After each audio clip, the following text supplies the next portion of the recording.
નમસ્તે વિદ્યાર્થી મિત્રો, આજે હું તમને ધોરણ 5માં હિન્દી વિષય ભણાવીશ.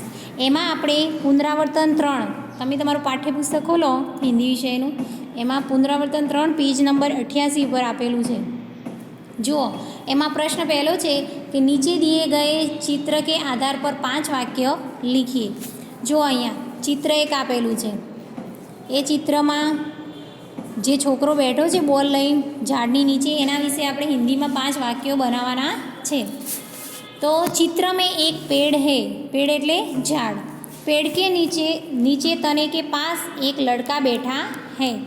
लड़के के हाथ में गेंद है, गेंद એટલે બોલ, આપણે જેને દડો કહીએ છીએ ગુજરાતીમાં એ. लड़का खुश है, वह दूसरे लड़कों को बुला रहा है. नज़दीक में फूलों के पौधे हैं, खुला मैदान भी है. दूर दूर थोड़े मकान भी दिखाई दे रहे हैं. दूर दूर थोड़े मकान भी दिखाई दे रहे हैं. હવે આ રીતે આ પ્રશ્ન 1માં 5 વાક્યો બનાવવાના હતા, એ આપણે બનાવ્યા. હવે પ્રશ્ન 2 જુઓ. सीखो कविता का सस्वर गान कीजिए, એટલે કે એમ ગાન કરવાનું છે શીખો કવિતાનું. જે આપણે કવિતા શીખ્યા ત્યારે મેં ગાન કરીને સંભળાવ્યું હતું તમને, એ તમારે મોઢે કરવાનું છે અહીંયા, અને પછી તમારે તમારી નોટબુકમાં લખવાનું છે. પ્રશ્ન 1 જે ચિત્ર આપેલું છે એ ચિત્ર દોરવાનું નથી, એના 5 વાક્યો જ માત્ર લખવાના છે. પ્રશ્ન 2માં આખી કવિતા લખવાની છે. હવે પ્રશ્ન 3, नीचे दिए गए शब्दों में से संज्ञा, विशेषण और क्रियापद ढूंढकर तालिका में लिखिए और वाक्य प्रयोग कीजिए. અહીંયા જુઓ, થોડા કૌંસમાં શબ્દો આપેલા છે, જેવા નર્મદા, હિમાલય, ચલના, છોટા, ખેલના, સફેદ, લીખના, ગંગા અને થોડા. આવા શબ્દો આપેલા છે. એમાંથી તમારે સંજ્ઞા કોને કહેવાય, વિશેષણ કોને કહેવાય અને ક્રિયા કોને કહેવાય એ ઓળખી અને એ શબ્દોને કોષ્ટક પૂરું કરવાનું છે. તો સંજ્ઞા એમાં આવશે નર્મદા, હિમાલય અને ગંગા. એ 3 શબ્દો જે રીતે મેં લખ્યા છે એ રીતે તમારે તમારા પાઠ્યપુસ્તકમાં પણ લખવાના, અને આ પ્રશ્ન 3 તમારે તમારી નોટબુકમાં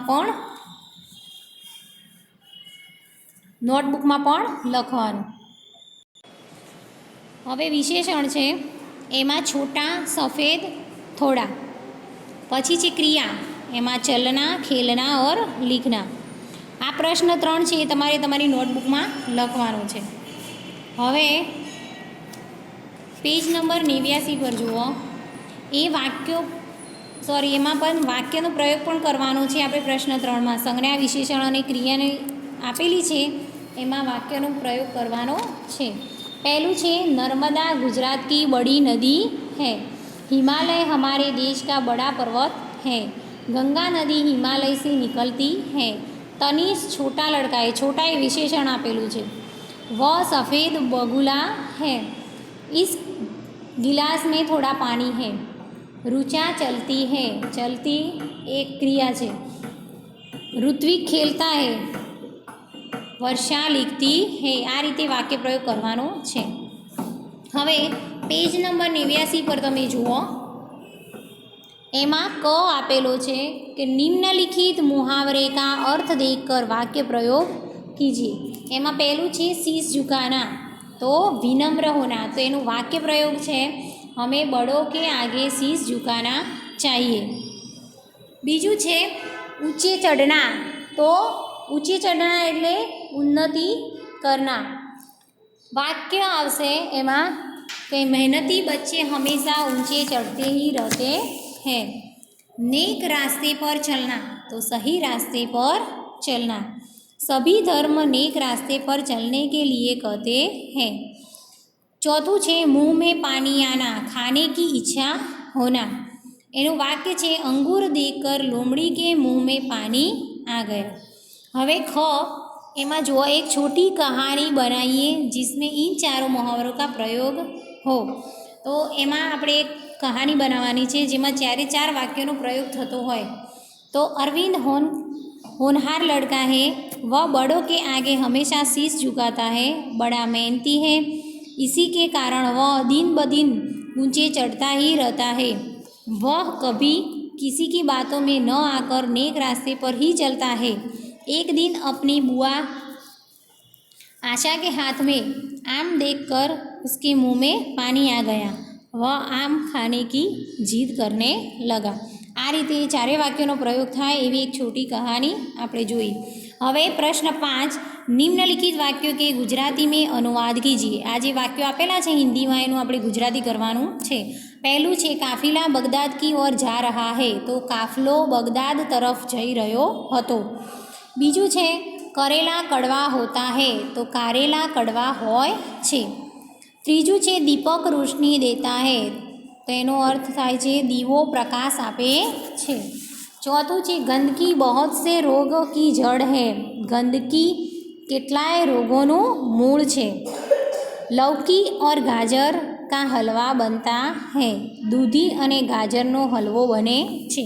हवे प्रश्न 6 जुओ, एमां सही विकल्प चुनकर रिक्त स्थानों की पूर्ति कीजिए। एटले के खाली जग्याओ अहींया पूर्ण करवानी छे। कौंसमां जे शब्दो आपेला छे एमांथी पहलू छे खाली जग्या क्रिकेट खेलता हूँ, तो एमां मैं आवे, मैं क्रिकेट खेलता हूँ। बीजू छे यह किताब हिरेन खाली जग्या है, तो की आवशे। जे पाछळनो रसवईवाळो दीर्घईवाळो छे ए की आवशे, बराबर, दीर्घईवाळो की मोटो की आवशे। त्रीजू छे खाली जग्या लड़के हैं, तो ये लड़के हैं। जो अहींया मैं टीक करेलुं छे ए रीते खाली जग्याओ पूर्ण करवानी छे। चौथुं छे पानी खाली जग्या मगर है, तो मैं पानी में मगर है। पांचमू छे ये आम के पेड़ है, ये आम के पेड़ है, खाली जगह बहुत आम लगते हैं, तो ये आम के पेड़ है, इन पर बहुत आम लगते हैं। वह हाथी है, खाली जगह रंग काला है, तो उसका रंग काला है, उसका रंग काला है। इसका ना आवे, उसका, बराबर। हवे पेज नंबर 90 पर तमे जुओ। प्रश्न 7 है कि नीचे दिए गए संकेतों को पहचान कर हिंदी में नाम लिखिए। हवे जे अहींया संकेत एटले के जे चिन्ह आपेला छे एना आपणे हिंदी में नाम लखवाना छे। तो पहेलुं चिन्ह तमे जुओ, एमां स्टॉप एटले के ठहरीए, एने आपणे हिंदी में शुं कहेवाय, ठहरीए। पछी बीजुं छे प्रवेश बंध, नो एंट्री, तो एने प्रवेश निषेध कहेवाय। तीजું છે એક માર્ગીય સંકેત, એટલે કે એક માર્ગીય સંકેત એને પણ હિન્દીમાં એ જ રીતે કહેવાય। સાંકડો પુલ આવતો હોય તો સંકરા સેતુ, એ રીતે એનું ચિહ્ન આવે છે। પછી આગળ પહોળો રસ્તો છે એ ચિહ્ન બતાવવા માટે આગે ચૌડા રસ્તા હે, आगे चौड़ा रास्ता है। पछी साइकिल में प्रतिबंध, तो साइकिल निषेध ए रीते लखेलुं हशे हिंदी में। पछी गोलाकार रस्तो, तो गोलाकार रास्ता। पछी आगळ सांकड़ो रस्तो छे, तो आगे रास्ता संकरा है, ए रीते लखेलुं हशे। हवे प्रश्न 8, नीचे दिए गए प्रत्येक विषय पर 5-5 वाक्य लिखिए। पहलू छे मेरा परिवार, तो मेरा नाम ऋत्विक है, मेरे पिताजी का नाम राकेश भाई है। तमारे तमारा विषय लखवुं होय तो अहींया लखी सको।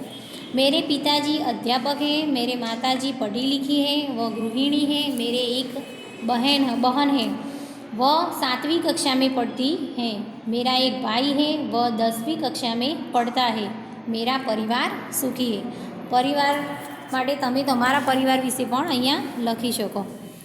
बीजू छे सब्जी मंडी में सब्जियां बिकती हैं। सब्जी मंडी में सब्जियां की कई दुकानें होती है, कोई ठेले में भी सब्जियां बेचता है, कोई ज़मीन पर बिछोना कर उस पर भी सब्जियां रख कर बेचता है। सब्जी मंडी में आलू, गाजर, मूली जैसी ज़मीन के अंदर होने वाली सब्जियां बिकती है। कद्दू, तुरई, कुंदरू, सेम आदि बेलों पर होने वाली सब्जियां भी बिकती हैं। भिंडी, टमाटर, बैगन आदि पौधों पर लगने वाली सब्जियां भी बिकती हैं। सब्जी मंडी में कोलाहल ज़्यादा होता है। सब्जी मंडी में खासकर स्त्रियों ज़्यादा नज़र आती है। हवे त्रीजू छे मेरी प्रिय सब्जी, तो तमने जे प्रिय होय ए सब्जी विषे पण तमे लखी शको। तो मेरी प्रिय सब्जी करेला है। वह स्वाद में कड़वा होता है, वह गोल या लंबा होता है, इसके दोनों छोर निकले होते हैं, वह रूप रंग में भी सुंदर नहीं है, लेकिन उसमें अनेक गुण है, वह ज्वर जैसी बीमारियां दूर करता है, पेट के कृमि भी इससे नष्ट होते हैं, मधु प्रमेय में करेला अक्षीर है। હવે પ્રશ્ન 9 છે જુઓ, નીચે दिए गए वाक्यों में रेखांकित शब्दों पर बल देकर बोलिए। એટલે જે આ વાક્યો છે એને બલ આપીને આપણે ભાર આપીને એ વાક્ય બોલવાનું છે। પહેલું છે મેં સબ્જીએ કા સરતાજ હું, મેં સબ્જીઓ કા સરતાજ હું। જે વાક્ય છે એની નીચે જો અંડરલાઇન કરેલી છે, લીટી દોરેલી હશે, એ લીટી પર ભાર આપવાનો, એ શબ્દ પર ભાર આપી અને આ વાક્યો બોલવાના છે। તો મેં સબ્જીઓ કા સરતાજ હું, મેં સબ્જીઓ કા સરતાજ હું, એ રીતે તમારે બોલી અને એ વાક્યો તમારે નોટબુકમાં લખવાના છે। બીજો છે મોર હમારા રાષ્ટ્રીય પક્ષી હૈ, મોર हमारा राष्ट्रीय पक्षी है, मोर हमारा राष्ट्रीय पक्षी है, ये रीते। मैं कल रामपुर गया था, मैं कल रामपुर गया था, मैं कल रामपुर गया था। बराबर आ रीते तमारे अहींया आ पुनरावर्तन 3 આપણું પૂરું થાય છે અને દરેક પ્રશ્નોના જવાબ આપણે નોટબુકમાં લખવાના છે અને આ બધા જ પ્રશ્નોના જવાબ હું તમને PDF દ્વારા મોકલું ત્યારે તમારે તમારી નોટબુકમાં લખવાના છે। ધન્યવાદ।